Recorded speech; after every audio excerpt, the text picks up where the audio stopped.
একটা ছোট ঘটনা শেয়ার করতে চাই আপনাদের সাথে। যদিও ঘটনাটা অনেক ছোট, কিন্তু আমার জন্য আসলে এক বড় অবিশ্বাস্য অভিজ্ঞতা।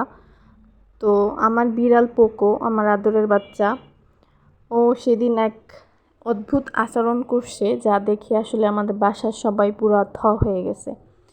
তো সেদিন হচ্ছে আমি আর আমার হাজবেন্ড একটা সাধারণ ব্যাপার নিয়ে একটু কথা কাটাকাটি করতেছিলাম।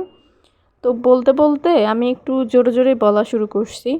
তখন পোকো হচ্ছে আমার সামনে এসে মা মা করতেছিল, যদিও ও তখন ফ্লোরে খেলতেছিল। যখন দেখতেছে যে আমরা জোরে জোরে কথা বলি তখন আসছে, অনেকবার মা মা করছে। তখন আমি ওরা অত গুরুত্ব দেইনি। ও হয়তো তখন আমাকে বলতে চাইছে যে মা থামো, এরকম বইলো না। পরে যে দেখছে আমি ওকে কিছু বলতেছি না, ও আমার হাজব্যান্ডের কাছে গেছে।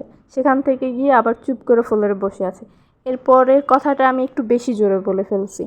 তো হচ্ছে কি, ফ্লোর থেকে একটা পুরো দৌড় দিয়ে আসছে, চোখের পলকে আইসা ওর হাতটা আমার মুখের উপরে দিয়া রাখছে। তখন তো আসলে অটোমেটিক আমি পুরো চুপ হয়ে গেছি। আমার হাজব্যান্ড তাকাই আছে, আর তখন হচ্ছে আমার শাশুড়ি আর দেবর ছিল দরজায় দাঁড়ানো। তো ওনারাও পুরো অবাক হয়ে গেছে ওর কাহিনী দেখে। ও আমাকে যে এইভাবে চুপ করাবে জাস্ট কল্পনার বাইরে ছিল। কি মনে করছে আরও কি ভাবছে আমি জানি না। পুরো একটা মায়ায় ভরা কাহিনী, মুহূর্ত ছিল ওটা। আমি বলে বোঝাতে পারবো না।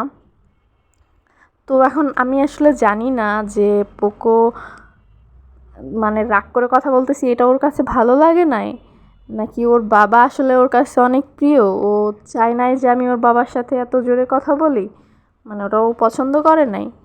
যাই হোক, ও যাই মনে করছে, কিন্তু আসলে ও ফিল করাইছে যে ও শুধু একটা পোষা প্রাণী না, ও সব বুঝে।